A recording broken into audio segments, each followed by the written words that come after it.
ప్రభునేసు క్రీస్తు నామమున మీ అందరికీ వందనాలు శుభాలు తెలియజేస్తున్నామని అందరూ బాగున్నారా? ప్రభు ఇచ్చిన కృపను బట్టి ఇంతవరకు పాటల ద్వారా దేవుని మహిమపరచడానికి తన శ్రేష్టమైన అవకాశం మనకిచ్చి ఆయన మహిమపరచడానికి దేవుడు కృప చూపించున్నాడు.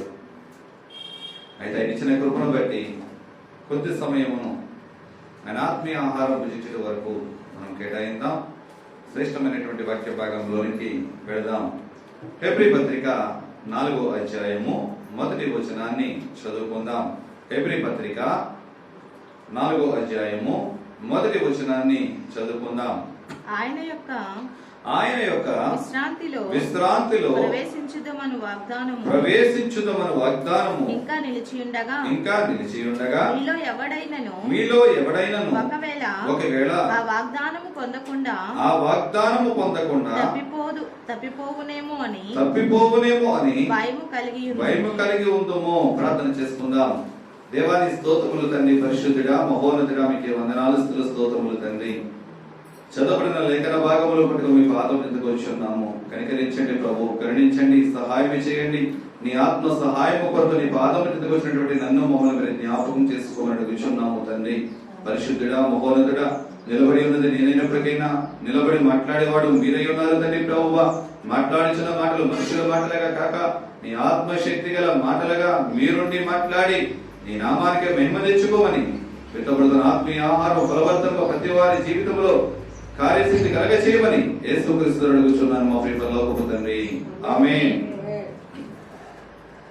చదవబడినటువంటి వాక్య భాగంలో మనము ఆలోచించినట్లయితే కనుక హెబ్రీకర్త మాట్లాడుతూ ఆయన యొక్క విశ్రాంతిలో ప్రవేశించుదు మన వాగ్దానము. ఏం వాగ్దానం చేస్తున్నాడు దేవుడు?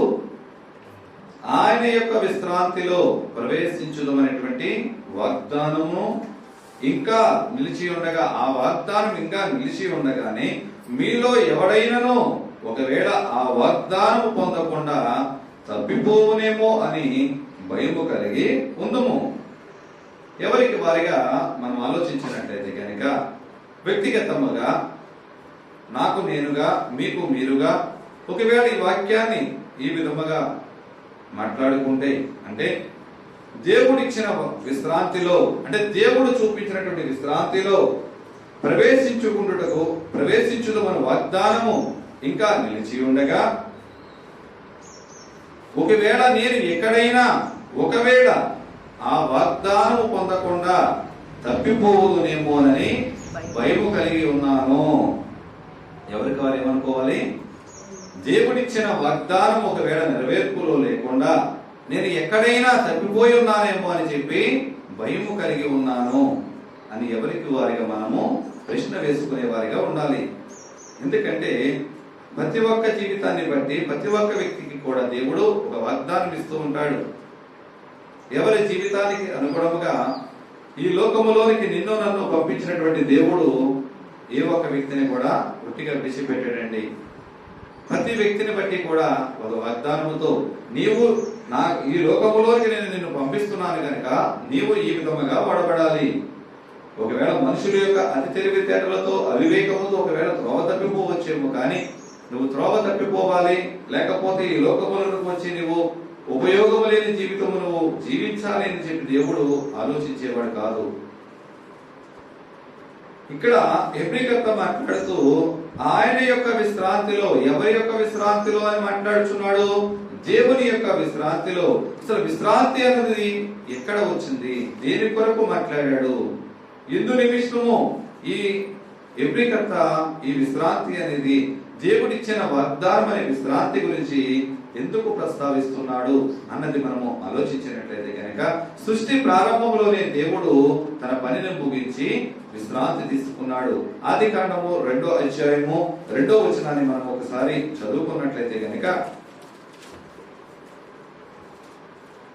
ఆదికాండము 2వ అధ్యాయము 2వ వచనము, దేవుడు తాను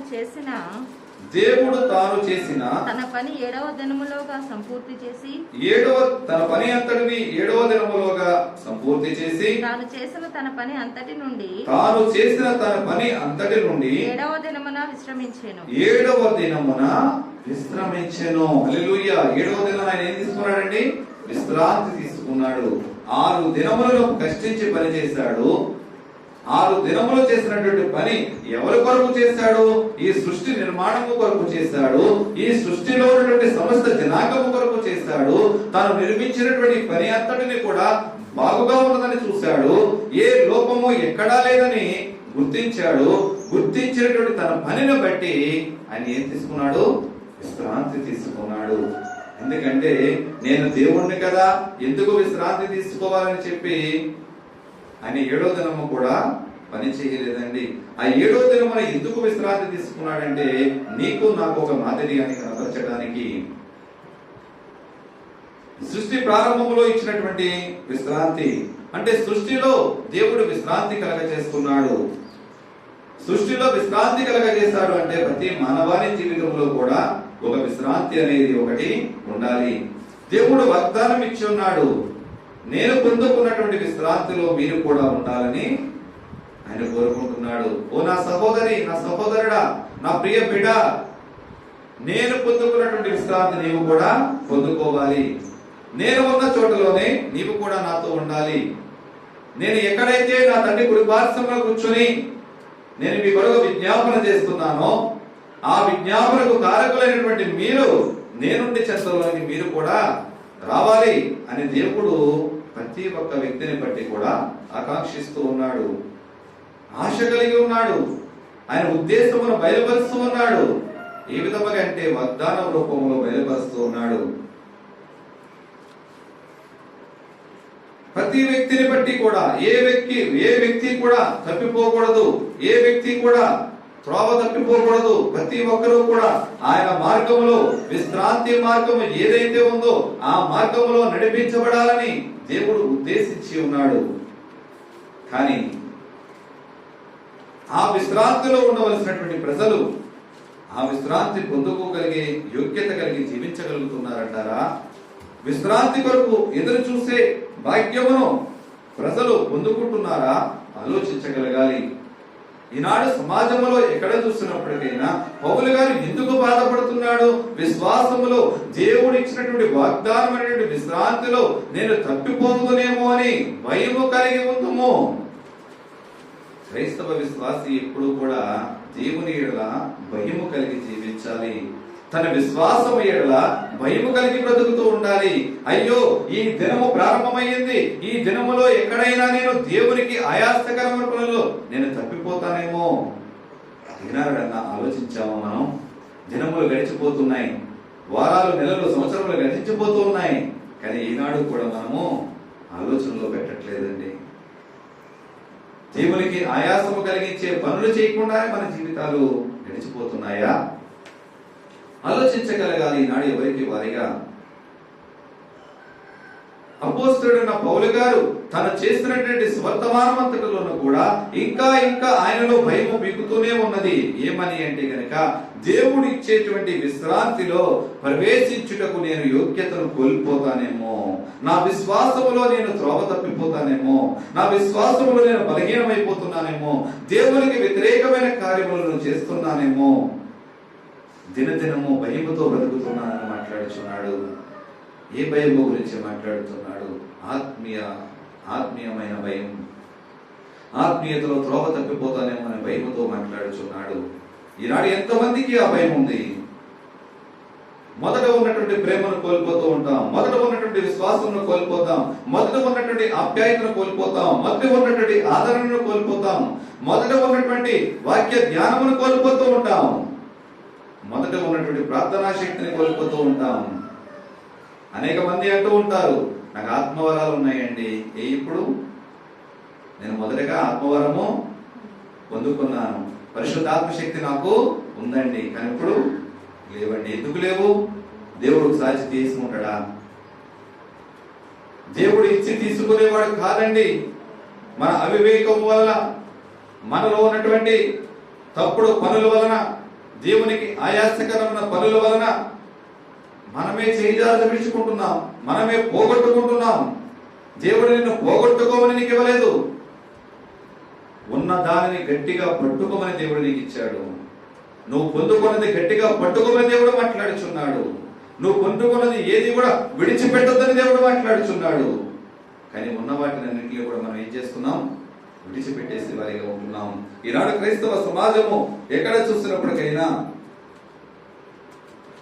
చూసినప్పటికైనా విధేయతలోను ఆయన పట్ల విశ్వాసములో పట్టుదలతో కొనసాగటంలో విఫలమవుతున్నారు. ఈనాడు క్రైస్తవ సమాజము విశ్వాస జీవితంలో పట్టుదల లేదండి. దేవునిని ప్రార్థించాలన్న ఆకాంక్ష లేదు. వృద్ధుడ తెల్లారింది, లేచి ప్రార్థించాలి కాబట్టి ప్రార్థన చేస్తున్నాం. బయటకు వెళ్ళేటప్పుడు ప్రార్థించాలి కాబట్టి ప్రార్థన చేస్తున్నాం. ఆ ప్రార్థనకు విశ్వాసముని ఎక్కడ జోడిస్తున్నావు? నువ్వు వింటున్నటువంటి వాక్యానికి విశ్వాసముని ఎక్కడ జోడిస్తున్నావు? నువ్వు పాడుచున్నటువంటి పాటకు విశ్వాసముని ఎక్కడ జోడిస్తున్నావు? అందరూ పాటలు పాడుతున్నారండి, నేను పాడుతున్నాను. ఎక్కడి నుంచి పాడుతున్నావు పాట? నీ హృదయంలో నుంచి పాడగలుగుతున్నావా, లేదా నీ పెదవులతో మాత్రమే పాడగలుగుతున్నావా? నువ్వు దేవుడిని చేసే ఆరాధన హృదయంలోంచి నువ్వు ఆరాధించగలుగుతున్నావా? పెదవులతో మాత్రమే నువ్వు ఆరాధన చేయగలుగుతున్నావా? ఏ విధమైన ఆరాధన దేవుని కొరకు నువ్వు చేయగలుగుతున్నావు? ఆలోచించగలుగుతున్నావా? ఎవరికి వారిగా మన మనస్సును పరీక్ష వేసుకోవాలి. ఒక ప్రశ్న వేసుకోవాలి. నేను ఈ రోజు చేస్తున్నటువంటి ఈ ఆరాధన, దేవుని మందిరంలో నేను ఈ రోజు ఉన్నాను అంటే కనుక ఆయన వాక్యం వింటున్నటువంటి నేను యథార్థముగా దేవుని వాక్యం వినగలుగుతున్నానా? నేను వింటున్నటువంటి వాక్యము విశ్వాసముతో నేను దేవుని వాక్యాన్ని వింటున్నానా? లేకపోతే అవిశ్వాసముతో, భయముతో, ఒకవేళ దేవుని వాక్యం వినకపోతే ఏమైనా అపాయము జరుగుతుందేమో అన్నటువంటి భయముతో ఒకవేళ వాక్యం వింటున్నావా?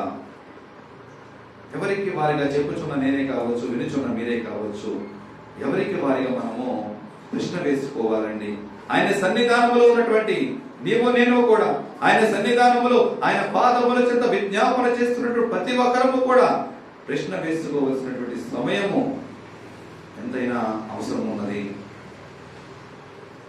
అపోస్తలుడైన పౌలు గారంటేనే అతను దేవుని చేత పొందుకున్నటువంటి ఆత్మశక్తిని బట్టి 13-14 పత్రికలు ఆయన రాశాడు అంటే కనుక అటువంటి సువర్తమానం ప్రకటించినటువంటి పౌలు గారే, అపోస్తలుడిగా పిలువబడుతున్నటువంటి ఈ పౌలు గారే ఆయన ఇచ్చినటువంటి వాగ్దానం, ఇచ్చినటువంటి విశ్రాంతిలో ప్రవేశించలేకుండా నా అజాగ్రత్త లేకపోతే నా అవిశ్వాసం ఎక్కడైనా అడ్డుపడుతుందేమో అని చెప్పి భయపడుతూ ఉన్నాడు.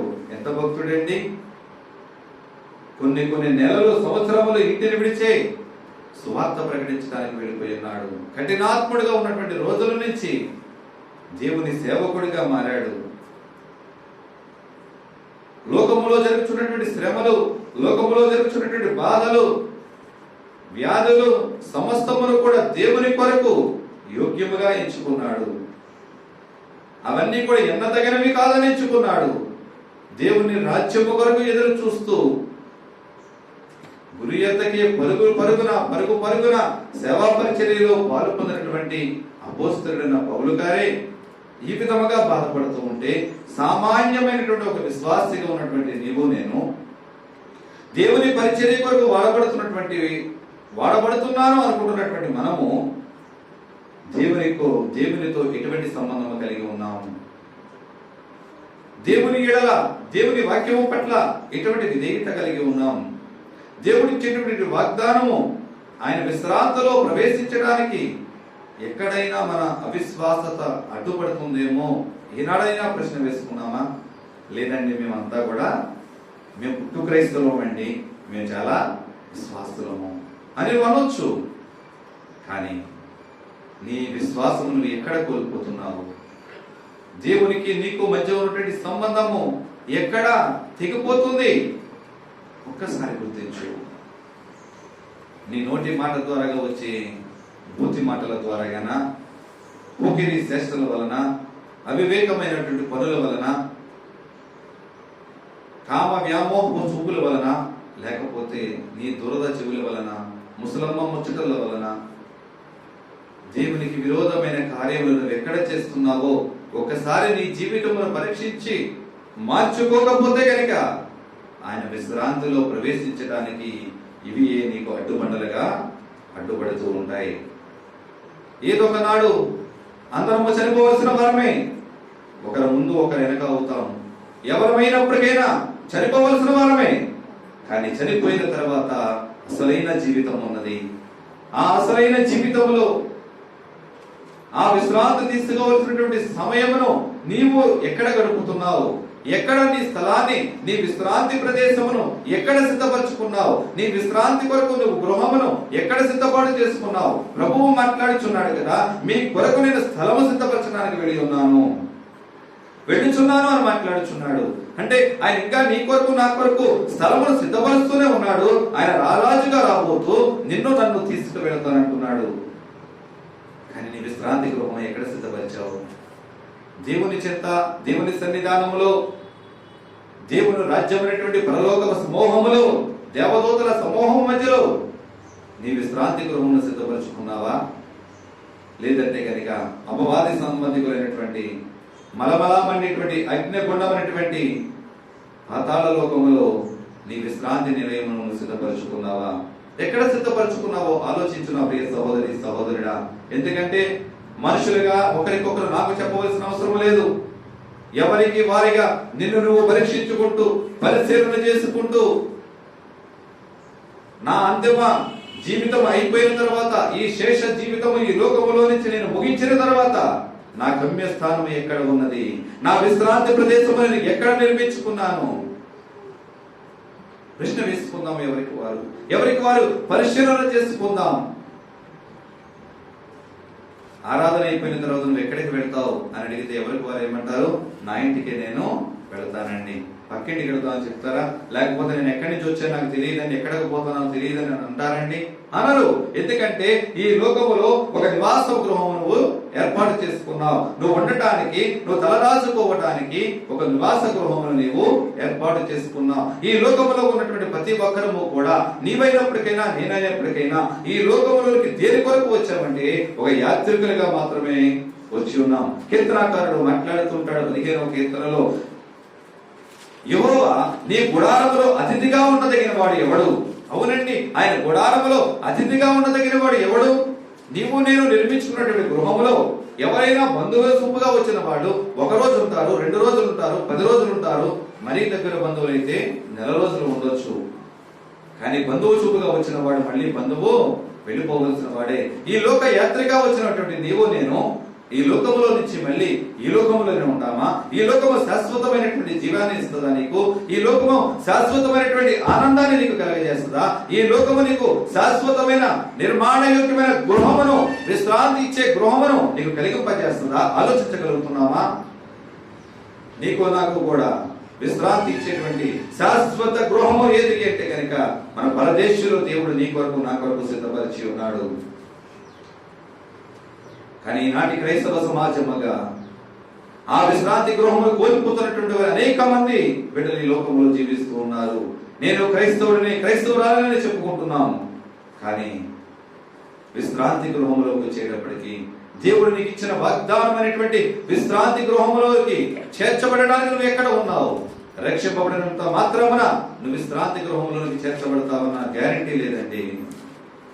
నేను ఈ లోకములో పుణ్యకార్యాలు చేసుకున్నానండి, దాన ధర్మాలు చేసుకున్నాను, రక్షింపబడకపోతే నాకేమవుతుంది అని చెప్పి పుణ్యకార్యాలు, ఘనమైన కార్యములు, అన్ని మంచి పనులు చేస్తూ రక్షణ లేకపోయినప్పటికైనా విశ్రాంతిలో ప్రవేశించడానికి అవకాశము లేదు. రక్షణ ఎంత ప్రాముఖ్యమో నువ్వు చేస్తున్నటువంటి మంచి పనులు కావచ్చు, యోగ్యమైన పనులు, దాన ధర్మములు కావచ్చు, పుణ్యకార్యములు కావచ్చు, ఏది అయినప్పటికైనా పేదలకు సహాయం చేసే విషయంలో ఒక పాత్రగా నువ్వు వాడబడినట్లయితే కనుక ఉన్నతమైనటువంటి స్థానమును ఇవ్వడానికి దేవుడికి ఇష్టపడుతూ ఉంటాడు. బస్సు ఎక్కడానికి సామాన్లు అన్ని సిద్ధపరచుకున్నావు, కానీ టికెట్ కొనుక్కోలేదు. ఎక్కడిస్తాడండి బస్సు? ఎక్కడెవరు? మన ప్రయాణం ఎక్కడ ఉన్నావంటే ఎక్కడ ఉన్నవారు అక్కడే ఉంటావు తప్ప వెళ్ళటానికి నీకు యోగ్యత లేదు. టికెట్ కొనుక్కున్నావు, సిద్ధపాటు లేదు, ఎక్కడ విడిచిపెట్టావు, బస్సు వచ్చింది వెళ్ళిపోయింది. ప్రయాణించడానికి అవకాశము ఉన్నా కానీ అవకాశాన్ని కోల్పోయావు. ఈనాడు రక్షింపబడినటువంటి బిడ్డలు అనేక రకాలైనటువంటి రక్షణలు పొందుతూ ఉన్నారండి. వివాహము కొరకు రక్షణ, చిలకరింపు బాప్తిస్తములు, వివాహం చేసుకుంటే పెళ్లి కూతురు వైపు వాళ్ళు అంటూ ఉంటారు, అబ్బాయి రక్షణ తీసుకుంటేనే మేము పెళ్లి చేస్తామని. ఏం చేస్తారంటే పెళ్లి కొరకు బాప్తిసం ఇస్తూ ఉంటారు. లేదా అబ్బాయి తరపు వాళ్ళు అంటారు, అమ్మాయి బాప్తిసం తీసుకుంటేనే మేము వివాహం చేస్తామని పెళ్లి కొరకు బాప్తిసం తీస్తూ ఉంటారు. అటువంటి కాపరాలు, అటువంటి సంసారాలు, అటువంటి జీవితాలు ఈనాడు లోకంలో విచ్ఛిన్నమైపోయినటువంటి జీవితాలు అనేకమైనవి ఉన్నాయి. వివాహం కొరకు వాళ్ళు రక్షణ తీసుకున్నారు కానీ ఆత్మీయతలు ఇంకా కుంటివారిగానే ఉన్నారు, ఆత్మీయంగా బలహీనులుగానే మిగిలిపోతూ ఉన్నారు. కానీ విశ్రాంతి దినమును ఆచరించే విషయంలో, నీ విశ్రాంతి గృహమును కట్టుకునే విషయంలో ఇంకా జనులు బలహీనులుగానే మిగిలిపోతున్నారు. కానీ నేను చనిపోయిన తర్వాత నా ఆత్మీయ గృహమును కట్టుకున్న కొరకు, ఈ లోకమైనటువంటి యాత్ర ముగించిన తర్వాత నా విశ్రాంతి దినములను ఎక్కడ కట్టుకుంటున్నాను? నా దేవుడు సిద్ధపరిచినటువంటి పరలోకములో నా ఆత్మీయ గృహాన్ని కట్టుకుంటున్నానా? ఎవరైనప్పటికైనా ఛాలెంజ్ గా మనం చెప్పగలుగుతామా? నా దేవుని రాజ్యంలో నా కొరకు నేను విశ్రాంతి గృహమును సిద్ధపరచుకున్నాను. దేవుని వాగ్దానము చేసినటువంటి ఆ వాగ్దానం గృహములో ప్రవేశించడానికి నేను సిద్ధముగా ఉన్నానని చెప్పి ఎవరైనా ఛాలెంజ్ గా మనం చెప్పగలుగుతామా? గ్యారెంటీ ఇవ్వగలుగుతామా? గ్యారెంటీ ఇవ్వలేనటువంటి క్రైస్తవ జీవితము దేని కొరకు? ఈనాడు లోకంలో తయారు చేసే వస్తువుల మీదే సంవత్సరము, 2 సంవత్సరాలు, 5 సంవత్సరాలు, 10 సంవత్సరాలు గ్యారెంటీ ఇస్తూ ఉంటారు. కానీ నీకు ఈ లోకములో కొన్ని సంవత్సరాలు ఉండడానికి దేవుడు అనుమతించి ఉన్నాడు. అనుమతించినటువంటి దేవునికి కృతజ్ఞతగా నువ్వు ఏమి ఇవ్వగలుగుతున్నావు? ఎబ్రికర్త అదే బాధపడుతున్నాడు. దేవుడిచ్చిన వాగ్దానం నా జీవితంలో నెరవేర్చబడడానికి నాలో ఉన్నటువంటి అవివేకము, లేదంటే కనుక నాలో ఉన్నటువంటి తప్పులు, లేకపోతే తప్పిపోతుందేమో, ఎక్కడైనా దేవుని మార్గం నుంచి త్రోవ తప్పిపోతుందేమో అని చెప్పి భయం కలిగి జీవిస్తూ ఉన్నాడు. ఈనాడు భయపడవలసిన అవసరము ఎంతైనా ఉన్నది. ఎందుకంటే ప్రతి ఒక్కరికి కూడా దేవుడు పరదేశు అనేటువంటి ఇల్లు సిద్ధపరిచి ఉన్నాడు. అలనాడు ఇశ్రాయేలు ప్రజలను ఐగుప్తు దేశం నుంచి నడిపించినటువంటి దేవుడు బలమైన వాగ్దానము వారి కొరకు చేశాడు. నా పేరు పెట్టబడేటువంటి ఆ జనులైనటువంటి మిమ్మలను ఎక్కడికి తీసుకెళ్తాను? పాలు తేనెలు ప్రవహించే దేశంలోనికి నేను మిమ్మల్ని తీసుకువెళతానని మాట్లాడుచున్నాడు. సుమారుగా 6 లక్షల కాల్బలం కలిగినటువంటి ప్రజలు ఐగుప్తు దేశం నుంచి బయలుదేరి ఉన్నారు. వారికి నాయకుడుగా మోషేని దేవుడు ఏర్పాటు చేసి ఉన్నాడు. ఆ నాయకుడిగా ఉన్నటువంటి మోషే వాళ్ళని నడిపిస్తూ ఉన్నాడు, సకమైన మార్గంలో నడిపిస్తూ ఉన్నాడు, దేవుడిని చెప్పిన మాటలు వీరికి ప్రకటిస్తూ ఉన్నాడు, అనేక విధాలైనటువంటి సకలమైన మార్గంలో నడుపుతూ ఉన్నాడు. కానీ అవివేకములో ఉన్నటువంటి ప్రజలు మోషే చెప్పినటువంటి మాటలు అవి దేవుడి మాటలుగా కాక మనుషుల మాటలుగా ఇచ్చి ఆ మాటలు ఎక్కడ పెట్టారండి? పెడచెవిన పెట్టారు. అవివేకులు అయిపోయి ఉన్నారండి. దేవుడు వాగ్దానం చేశాడు, కనాను దేశాన్ని మీకు స్వాస్థ్యముగా నేను ఇస్తాను, పాలు తేనెలు ప్రవహించు దేశమును మీకు స్వాస్థ్యముగా ఇస్తాను.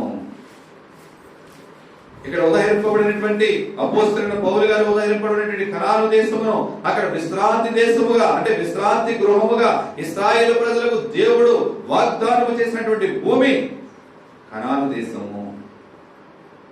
బానిసత్వంలో ఉన్నటువంటి బ్రతుకులను, హింసింపబడుతున్నటువంటి వారి జీవితములను తీసుకొచ్చి వారి నివాస గృహముగా, విశ్రాంతి గృహముగా ఏది సిద్ధపరిచాడు అంటే కనుక కనాను దేశమును వారి కొరకు సిద్ధపరిచి ఉన్నాడు. వారి అవివేకమైన కారణముల చేత 40 సంవత్సరములు అరణ్యవాసము చేస్తూ, అరణ్యములో తిరుగుతూ వారిని పోషించినటువంటి దేవుని మీద అనేక సార్లు తిరగబడి అరణ్యములోని వారందరూ కూడా ఏమైపోయారు? చనిపోయి ఉన్నారు. కాల్బలము కలిగిన వారు 6 లక్షల మంది అయితే ఆ 6 లక్షల మందిలోనూ ఎంతమంది కనానుకు చేరారు? ఇద్దరు చేరారండి. ఇద్దరు చేరారు. ఎవరు? ఒకటి యెహోషువ, 2 కాలేబు. యెహోషువ వీరిద్దరు మాత్రమే 6 లక్షల మంది కాల్బలము కలిగినటువంటి వ్యక్తులలో ఇద్దరు మాత్రమే దేవుడు వారికి అనుగ్రహించినటువంటి విశ్రాంతి గృహం అనేటువంటి కనాను దేశంలో అడుగు పెట్టారు. మిగతా 5,99,998 మంది ఏమైపోయారు? అరణ్యంలోనే చనిపోయారు. వీరికి చెప్పినటువంటి మాటలే దేవుడు వాళ్ళందరికీ కూడా ప్రకటించాడు. వీరికి ఏ మాటలైతే చెప్పాడో అందరికీ దేవుడు ఏ మాటలు ప్రకటించాడు. కానీ దేవుడిచ్చినటువంటి విశ్రాంతి గృహంలోనికి 2 మాత్రమే చేరారు. నడిపించే నాయకుడు కూడా ఆ విశ్రాంతి గృహాన్ని చూశాడే గాని అడుగు పెట్టడానికి యోగ్యత కోల్పోయాడు. నడిపించే నాయకుడిగా ఉన్నటువంటి మోషే. ఈనాడు నడిపించే నాయకులు కూడా త్రోవ తప్పిపోతూ దేవుడు అప్పగించినటువంటి సంఘమును సరైన మార్గంలో నడిపించక విశ్రాంతి గృహమును కోల్పోయేటువంటి నాయకులు కూడా ఈనాడు సంఘంలో, సమాజంలో అనేక మంది ఉన్నారండి. సేవకులైనంత మాత్రాన దేవుడు ఇచ్చినటువంటి వాగ్దానం విశ్రాంతి భూమిలో వాళ్ళు ప్రవేశిస్తారని ఎక్కడా లేదు. ఇక్కడ సేవకులు కాబట్టి దేవుడిచ్చిన వాగ్దాన భూమి విశ్రాంతి భూమిలో ప్రవేశిస్తారని ఎక్కడా దేవుడు రాయబడలేదు. సేవకులైనా విశ్వాసులైనప్పటికైనా దేవుడికి ఆయాసకరమైన పనులు చేస్తే ఎవరైనప్పటికైనా విశ్రాంతి భూమిలోనికి ప్రవేశించరు. అదే మాట్లాడుతున్నాడు ఎబ్రీకర్త, అదే భయపడుతున్నాడు ఎబ్రీకర్త. భయపడుతున్నాను, నేను ఎక్కడైనా త్రోవ తప్పిపోతానేమో, దేవుడు నాకు అనుగ్రహించిన విశ్రాంతి గృహంలో ప్రవేశించకుండా నేను త్రొట్టిల్లిపోతానేమో. దినదినము భయముతో బ్రతుకుతున్నాడు. నీలో నాలో ఎక్కడుంది భయము? ఈరోజు దేవుని మందిరమును దాటి బయటికి వెళ్ళాము అంటే చాలు విచ్చలవిడితనము. బయట తిరుగుతూనే ఉంటాం. కనిపించిన వారందరితో ముచ్చటలు చెబుతూ ఉంటాం. ఊళ్ళో ఉన్న మాటలన్నీ ఎవరికి కావాలి? మనకే కావాలి. కానీ ఒక్క మాట కూడా దేవుని మాట మనము వారికి చెప్పము. దేవుని మాటను మన హృదయాల్లో ఉంచుకోము. ఎందుకంటే మన హృదయం అంతా కూడా దేనిలో పాతుకుపోయింది అంటే కనుక లోకేచ్ఛలతో పాతుకుపోయింది. లోకేచ్ఛలతో పాతుకుపోయింది. ఒకరు మీటింగ్ పెట్టారు అంటే కనుక టైం ఎంత ఉందో కూడా తెలియదండి. మాటల్లో పెడితే టైం తెలియదు, ఆకలి తెలియదు, మాట్లాడుతూనే ఉంటారు. ఒకవేళ పొయ్యి మీద పాలు పెట్టాయి పొంగిపోయి వెళ్ళిపోయినప్పటికైనా కానీ మాటలు మాత్రము చెబుతూనే ఉంటారు. ఎందుకంటే దేవునిలో గడపవలసినటువంటి సమయము, దేవుని మాటలతో, దేవుని వాక్యముతో గడపవలసినటువంటి సమయము దేని కొరకు గడుపుతున్నావు నీవు? లోక జనాంగముతో అన్ని మాటలు మాట్లాడుతున్నటువంటి నీవు ఒక్క మాట అయినా దేవుని గురించి మాట్లాడగలుగుతున్నావా? దేవుడు చేసిన మేలులు, ఉపకారములను నువ్వు తలుచుకోగలుగుతున్నావా?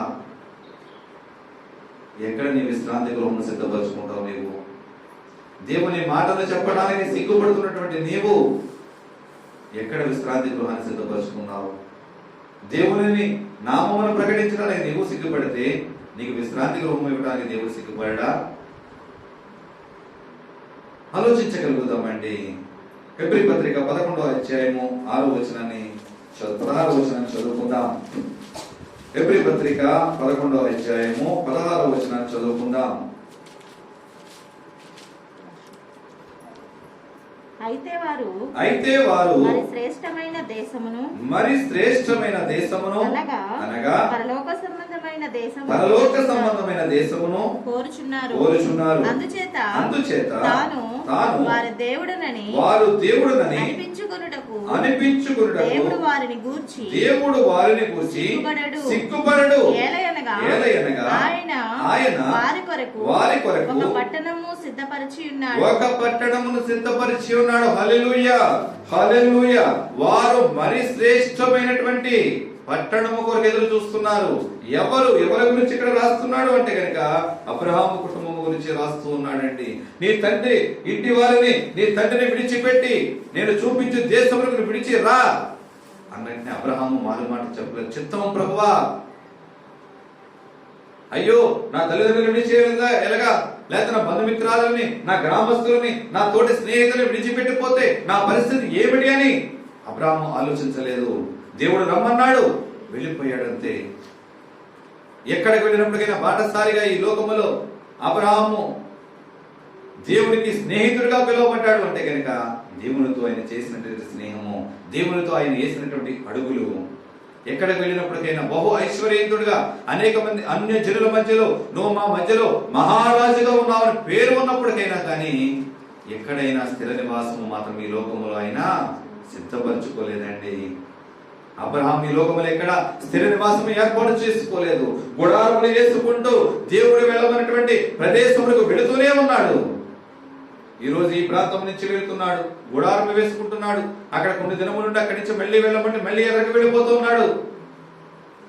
దేని కొరకు ఎదురు చూస్తున్నాడు అంటే గనుక ఆయన కొరకు సిద్ధపరిచినటువంటి శ్రేష్టమైన పట్టణం కొరకు ఎదురు చూస్తున్నాడు కనుక అటువంటి వారి కొరకు వారి దేవుడిని అని అనిపించుకోవడానికి దేవుడు ఏం చేయడంట, సిగ్గుపడను, నేను సిగ్గుపడను. ఎందుకంటే నన్ను ఆరాధించే ఈ బిడ్డలు నేను వీరి కొరకు నిర్మిస్తున్నటువంటి అతి శ్రేష్టమైన పట్టణం కొరకు ఎదురు చూస్తున్నారు. వీరి దేవుడిని అనిపించుకోవడానికి నేను సిగ్గుపడను. కానీ నిన్ను బట్టి నన్ను బట్టి దేవుడు ఏం ఆలోచిస్తున్నాడు? దేవుడు సిగ్గుపడేవాడిగా ఉంటున్నాడా? ఒకవేళ సంఘములో ఒక విశ్వాసిని బట్టి లేకపోతే ఒక సేవకుడిని బట్టి వీరి దేవుడిని అనిపించుకోవడం నేను సిగ్గుపడుతున్నాను అని దేవుడు నీ గురించి నా గురించి సాక్ష్యం ఇస్తే మన జీవితాలు ఏమైపోను? నీ విశ్రాంతి గృహం నీవు నేను ఎక్కడ కట్టుకుంటున్నాం అర్థమవుతుందా? దాన్ని బట్టి పరలోక రాజ్యంలో దేవుని మనం విశ్రాంతి గృహాన్ని కట్టుకుంటున్నామా, లేకపోతే అపవాది సంబంధమైనటువంటి అగ్నిగుండంలో పాతాళ లోకంలో విశ్రాంతి గృహాన్ని కట్టుకుంటున్నామో అర్థమవుతుందా? దేవుడు నిన్ను బట్టి నన్ను బట్టి సాక్ష్యం ఇస్తున్నాడు, అబ్రహామును బట్టి సాక్ష్యం ఇస్తున్నాడు. అయితే వారు మరి శ్రేష్టమైన దేశమును అనగా పరలోక సంబంధమైన దేశమును కోరుచున్నారు. అందుచేత తాను వారి దేవుడిని అనిపించుకున్నటకు దేవుడు వారిని గురించి సిగ్గుపడడు. వారి గురించి సిగ్గుపడనంటున్నాడు. వారు పరలోక సంబంధమైనటువంటి గృహముల గురించి ఆలోచిస్తున్నారు, శ్రేష్టమైన పట్టణం గురించి ఆలోచిస్తున్నారు. అపోస్తలుడైన పౌలు గారు కూడా అదే అంటున్నాడు, ఈ లోకపు శ్రమలు ఎన్న తగినవి కాదు, నా కొరకు నా దేవుడు దాచిపెట్టినటువంటి నీతి కిరీటం కొరకు నేను గురి యొద్దకే పరుగులెట్టుచున్నాను. ఈ లోకంలో నువ్వు పడుతున్నటువంటి ప్రయాస, ఈ లోకంలో నువ్వు కష్టిస్తున్నటువంటి కష్టము దేని కొరకు? చనిపోతూ నువ్వు ఎంత కష్టపడినప్పటికైనా ఒక చిల్లి గవ్వ కూడా మనం కూడా తీసుకెళ్ళమండి. కానీ ఆత్మీయతలో నీ విశ్రాంతి గృహములు కనుక పరలోక రాజ్యములో కనుక నువ్వు కట్టుకోగలిగితే కనుక నీ కూడా వచ్చేది ఏమొస్తుంది? నీ విశ్రాంతి గృహం నీతో వస్తుంది.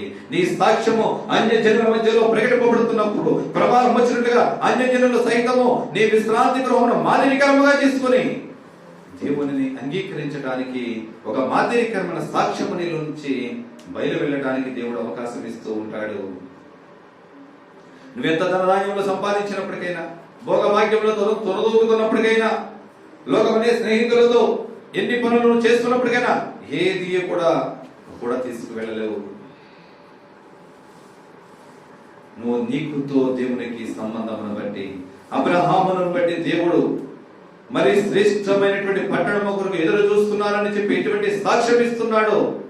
ఆ సాక్ష్యము నువ్వు పొందుకుంటే, ఆ సాక్ష్యమును బట్టి నువ్వు నిర్మించినటువంటి ఆ విశ్రాంతి గృహంలోనికి ప్రవేశించడానికి దేవదూతల సహితము కూడా నేను లేచి ఆహ్వానిస్తున్నప్పుడు ఆ ఆహ్వానాన్ని చూడగలిగే కనులు నీకు నాకు సరిపోతాయంటారా? ఆలోచిద్దామండి. వారు పొందినటువంటి సాక్ష్యము ఎంత బలమైనటువంటి సాక్ష్యము! నీవు నేను పొందుతున్నటువంటి సాక్ష్యము ఎటువంటి సాక్ష్యాన్ని మనం పొందుతున్నాము? హెబ్రీకర్త ఇందులో రాస్తూ ఉంటున్నాడు కదా, రోమీలు రాసినటువంటి పత్రిక 8వ అధ్యాయము 15వ వచనాన్ని ఒకసారి మనం చదువుకున్నట్లయితే గనుక 8వ అధ్యాయము 15వ వచనము, ఏలయనగా మరలా భయపడుటకు మీరు దాస్యపు ఆత్మను పొందలేదు కానీ దత్తపుత్రాత్మను పొందితిరి. ఆత్మ కలిగిన వారమై మనము అబ్బా తండ్రి అని మొరపెట్టుచున్నాము. హల్లెలూయా. మీరు దేని కొరకు అలా మీరు భయపడనవసరం లేదు. మీరు పొందినది దాస్యపు ఆత్మ మీకు దేవుడు ఇవ్వలేదు. దత్తపుత్రాత్మ, తన పుత్రులుగా మిమ్మల్ని తన రక్తం ఇచ్చి విలువైన రక్తముతో కొన్నటువంటి దేవుడు తన సొంత పుత్రులుగా మిమ్మల్ని అంగీకరించడానికి కొన్నాడే కానీ దాస్యపు ఆత్మ ఇచ్చి మిమ్మల్ని భయపడే వారిగా ఉండాలని దేవుడు కోరుకోలేదు. కానీ ఇక్కడ అపోస్తలుడైన పౌలు గారు రాస్తూ, నేను భయపడుతున్నాను దేని కొరకు? ఒకవేళ దేవుడు తన స్వాస్థ్యముగా నన్ను కొని ఉన్నాడు, తన సొంత పుత్రుడిగా నన్ను కొని ఉన్నాడు, ఎక్కడైనా తన పుత్రగములో నుంచి నేను తప్పిపోతానేమో, దాస్యపు ఆత్మ నాలోనికి వచ్చి నేను త్రోవ తప్పిపోయి ఒకవేళ దేవుడు అనుగ్రహించినటువంటి వాగ్దాన భూమి అయినటువంటి విశ్రాంతిలోంచి నేను త్రోవ తప్పిపోతానేమో చెప్పి భయపడుతూ ఉన్నాడు. అదే బైబిల్ గురించి అండి, ఆత్మీయ బైబిల్ గురించి రాస్తూ ఉన్నాడు. ఈ విశ్రాంతిని గురించి ఈ అధ్యాయమంతని కూడా మనం చూసినట్లయితే కనుక 8 సార్లు ప్రస్తావిస్తూ ఉంటాడండి. ఈ హెబ్రీ పత్రిక 4వ అధ్యాయంలో మనం చూస్తే కనుక 8 సార్లు ప్రస్తావిస్తూ ఉంటాడు. సృష్టి విశ్రాంతిని గురించి, సబ్బాతు విశ్రాంతి గురించి. అంటే సబ్బాతు విశ్రాంతి అంటే ఈనాడు మనం పొందుతున్నటువంటి విశ్రాంతి దినము. పాత నిబంధన కాలములో విశ్రాంతి దినము, కొత్త నిబంధన కాలంలో పునరుద్ధాన దినముగా పొందుతున్నటువంటి మనము ఆయన ఇచ్చినటువంటి ఈ విశ్రాంతి దినాన్ని మనము పొందటానికి దేవుడు అవకాశం ఇచ్చి ఉన్నాడు.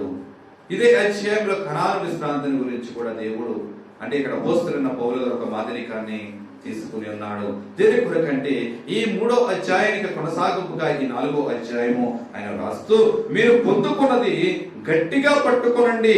ఎందుకంటే దేవుడు ఇచ్చినటువంటి ప్రతి వాగ్దానమును కూడా దేవుడు ఎడల మీరు ఇచ్చినటువంటి విశ్వాసములో ఎక్కడా కూడా దిగజారిపోకుండా, విశ్వాస జీవితంలో త్రోవ తప్పిపోయే వారిగా కాకుండా దేవుడు మీకు అనుగ్రహించిన దానిని మీరు గట్టిగా పట్టుకొనండి.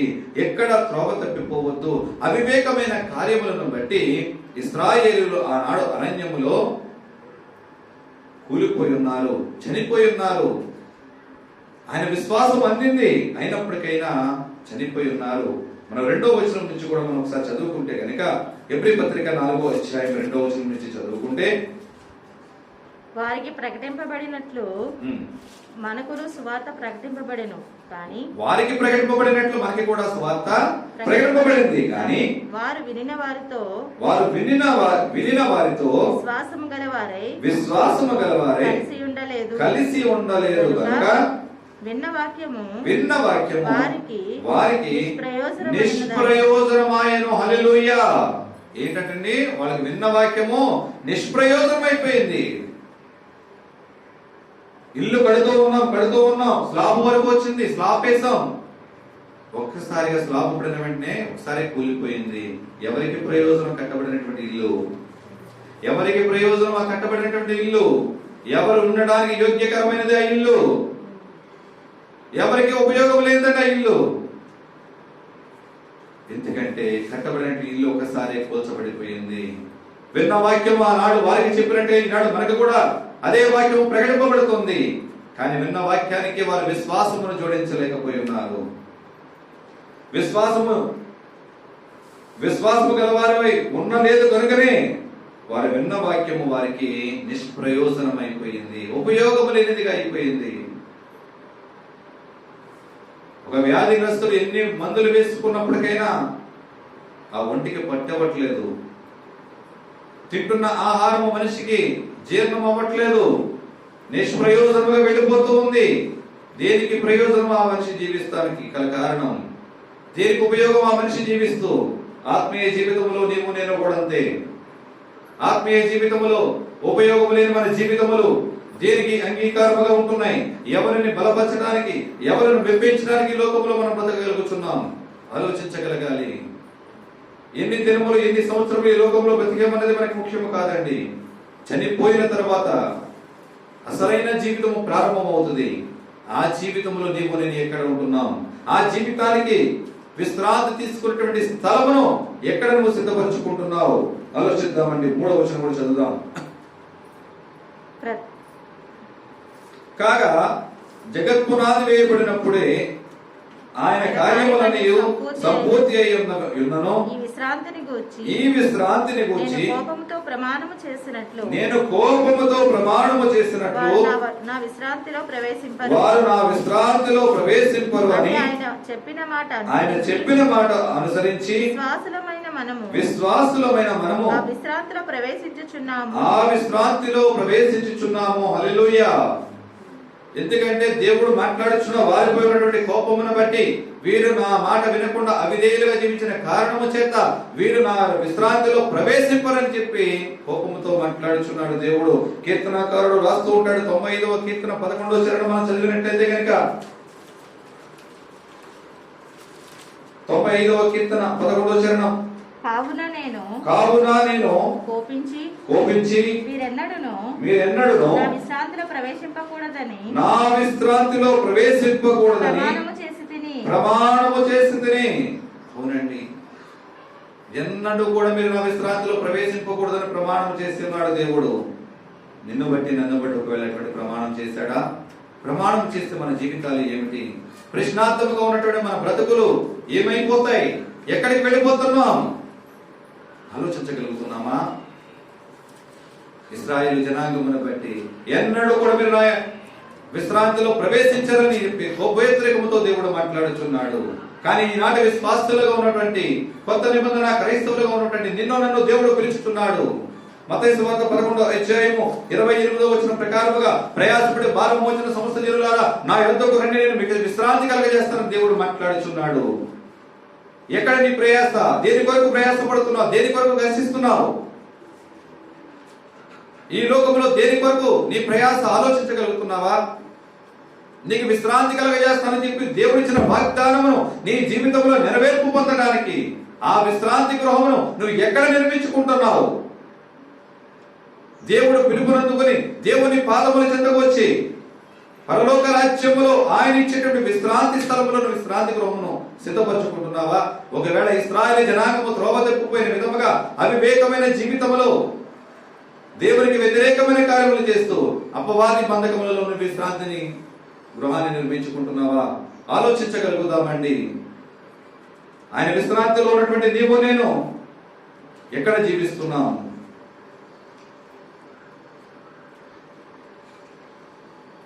అపోస్తలుడైన పౌలు గారు విశ్రాంతి గురించి దేని గురించి మాట్లాడుతున్నాడు? ప్రతి ఒక్క జీవితములకు కూడా విశ్రాంతి అవసరమై ఉన్నది. ఎనక ముందు ఎవరు చనిపోయినప్పటికైనా కానీ విశ్రాంతి అవసరమైనటువంటి ప్రదేశము ప్రతి వ్యక్తి కూడా సిద్ధపరచుకోవాలి. అది ఎప్పుడు సిద్ధపరచుకోవాలి? దేని కొరకు సిద్ధపరచుకోవాలి? ఈ లోక ప్రయాణికులుగా ఉన్నటువంటి మనము దీపం ఉండగానే ఇల్లు చక్క పెట్టుకోవాలి. దీపం ఉండగానే దేవుని కొరకు ప్రయాసపడే వారిగా, మన కుటుంబమును చక్క పెట్టుకునే వారిగా, మన కుటుంబ బిడ్డల కొరకు మన ఆత్మీయ జీవితమును సిద్ధపరచుకునే వారిగా నీవు నేను ఉండాలని చెప్పి బైబిల్ గ్రంథము తెలియజేస్తూ ఉంది.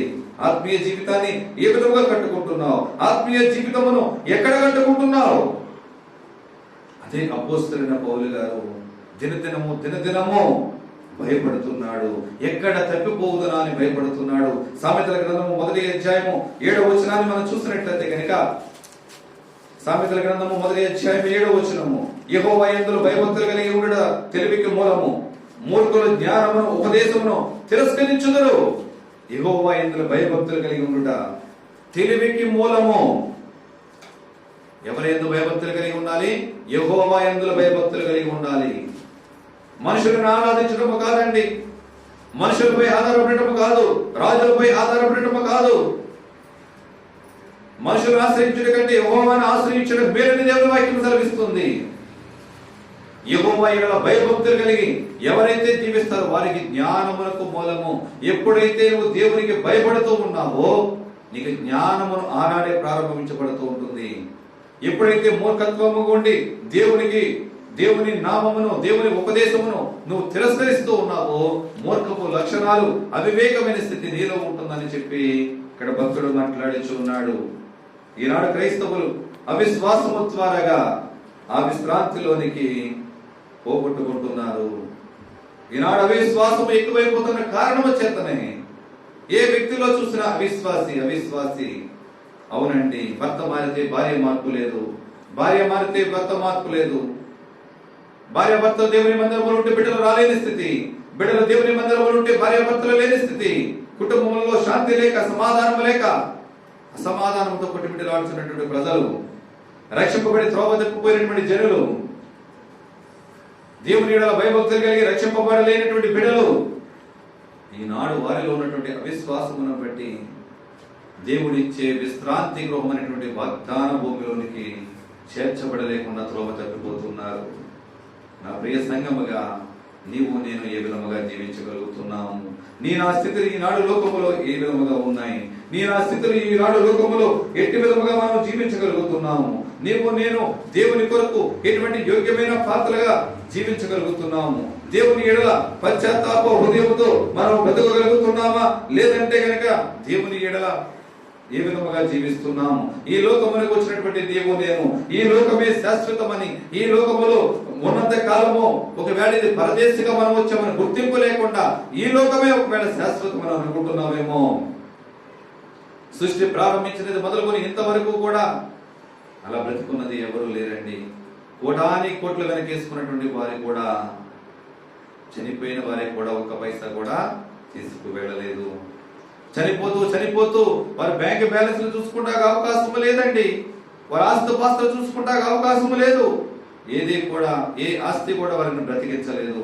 ఏ ఆస్తి కూడా వారి నిత్య రాజ్యములకు తీసుకు వెళ్ళలేదు. ఆయన నిత్య రాజ్యములకు తీసుకెళ్లే ఏకైక మార్గము ఆయన రక్షణ మార్గము. ఆయన నిత్య రాజ్యములకు తీసుకెళ్లే ఏకైక మార్గము ఆయన నీ కొరకు నా కొరకు చిందించినటువంటి రక్తము, పాప విమోచన కొరకు ఆయన బలియాగమైనటువంటి బలి అర్పణ మాత్రమే మనకు ఒక మార్గమును సిద్ధపరిచి ఉన్నది. ఆ విశ్రాంతి మార్గము ఏదయ్యా అంటే కనుక అదే ప్రభు అయిన యేసుక్రీస్తు వారి యొక్క మార్గమై ఉన్నది. మార్గమై ఉన్నటువంటి క్రీస్తు, నేనే మార్గమును, నేనే సత్యమును, నేనే జీవమునని ప్రకటిస్తున్నటువంటి క్రీస్తే ఏకైక మార్గమై ఉన్నాడు, ఏకైక విశ్రాంతి గృహమై ఉన్నది. అటువంటి వాగ్దానం ఇచ్చినటువంటి దేవుడు నిన్ను నన్ను అటువంటి వాగ్దాన భూములోనికి తీసుకు వెళదామని నీ కొరకు నా కొరకు స్థలము సిద్ధపరచడానికి ఆయన వెళ్ళి ఉన్నాడు. ఆయన రారాజుగా రాబోతుండగా ఆ విశ్రాంతి గృహంలోనికి వెళ్ళటానికి నీవు నేను సిద్ధంగా ఉన్నామా? నీ ఇల్లు నువ్వు చక్క పెట్టుకున్నావా? నీ ఆత్మను నువ్వు చక్క పెట్టుకున్నావా? నీ మనస్సాక్షిని వెలిగింపబడే జ్యోతి వలె ఉందా? ఒక ఆరిపోయినటువంటి మాడిపోయినటువంటి జీవితం వలె, ఎండిపోయినటువంటి ఎముకల వంటి జీవితం వలె, మోడు బారిపోయినటువంటి చెట్టు వలె ఒకవేళ నీ జీవితం ఉన్నదేమో. నా ప్రియ సహోదరి సహోదరుడిగా ఈనాడైనప్పటికైనా ఆరిపోయినటువంటి దీపం వెలిగించు. మూడు బారిపోయిన నీ జీవితం సిగిరించే జీవితానికి పశ్చాత్తాప హృదయముతో దేవుని పాదములు పట్టుకుని ఇప్పుడైనా దేవుని అడుగు, పాపముల అపరాధాలు ఒప్పుకొని విడిచిపెట్టు. మూడు బారిపోయిన నీ జీవితం సిగిరింప చేయడానికి, తన విశ్రాంతి గృహమైనటువంటి తన పరములకు చేర్చుకోవడానికి ఈనాడే దేవుడు సిద్ధముగా ఉన్నాడు. ఇంతవరకు నువ్వు సిద్ధపడకపోతే కనుక ఇప్పుడైనా సిద్ధపడు, మార్పు చెందు, మారు మనసు పొందు. లోకములో ఉన్న ఏ నామము నిన్ను రక్షించలేదు కానీ, ఏ నామమును నీవు ఆరాధన చేసినప్పటికైనా కానీ, అది ఏది నిన్ను రక్షించలేదు కానీ యేసు నామమును మాత్రమే, ఆయన వాక్యానుసారమును నడిచినప్పుడు మాత్రమే అది నిన్ను రక్షించి ఆయన విశ్రాంతిలోనికి నిన్ను తీసుకువెళ్ళడానికి మార్గము నీకు సరళము చేస్తుంది. ఒకవేళ ఇంతవరకు తప్పిపోయి ఉంటే ఇప్పుడైనా మార్గమును స్థిరపరచుకో, సిద్ధపాటు చేసుకో. ఆయన రాజ్యానికి వారసుడుగా, ఆయన పరలోకములో ఒక నూతన గృహాన్ని ఈ క్షణమందే ప్రారంభించు, ఈ క్షణమందే కట్టడం ప్రారంభించు. ఒకవేళ ఈనాడే ఆయన రాకడ దినమైతే, ప్రభువు రాకడ వస్తే ఏమైపోతాయో మన జీవితాలు. ఈ క్షణమందే ఆయన నిత్య రాజ్యములో విశ్రాంతి గృహంలో కట్టుకున్నట్టు ప్రారంభించు. ప్రారంభించినట్లయితే కనుక అందులో ఒక యోగ్యమైన పాత్రగా నిన్ను నిలబెట్టడానికి దేవుడు సిద్ధంగా ఉన్నాడు. అటువంటి కృప పరిశుద్ధాత్మ దేవుడు అందరికీ కలుగ చేయునుగాక. ఆమేన్. ప్రార్థన చేసుకుందాం. దేవాని స్తోత్రములు తండ్రి, పరిశుద్ధుడా, మహోన్నతుడా, మహాగణుడా, మీకే వందనాలు స్తోత్రములు తండ్రి. ఇంతవరకు మాట్లాడిన మాటలను బట్టి ప్రభువా, అయ్యా నువ్వు వాగ్దానం ఇచ్చి ఉన్నావు, నా విశ్రాంతి గృహములో ప్రవేశించాలని ఉద్దేశం కలిగి ఉన్నావు తండ్రి ప్రభువా. అవును రాజ్య, అపోస్తలుడైన పౌలు గారు దినదినము భయపడుతూ ఉన్నాడయ్యా. ఎక్కడైనా త్రోవ తెచ్చిపోయి ఆ విశ్రాంతి గృహంలోనికి ప్రవేశించలేనేమో నేను భయముతో బ్రతుకుతూ ఉన్నాడు తండ్రి. కానీ అటువంటి భయభక్తులు లేని వారిగా మేము ఈ లోకములో త్రోవ చెదిరిపోయిన వారిగా ఉన్నామయ్యా. ఈ మధ్యాహ్న కాలం మందు అయ్యా నీ వాక్యములకు మేము భయపడుతూ నీ రాజ్యముల విశ్రాంతి గృహమును కట్టుట ఈ క్షణమందే మేము ప్రారంభిస్తున్నాము తండ్రి. దయగల దేవుడు మమ్మల్ని జ్ఞాపకం చేసుకోనండి. నీ రాజ్యములకు వారసురాలుగా అయ్యానైనా దాస్యపుత్రాత్మ కాకుండా దత్తపుత్రాత్మగా మమ్మల్ని స్వబిడ్డలుగా స్వీకరించమని అడుగుచున్నాము. మీరు సహాయం చేయండి.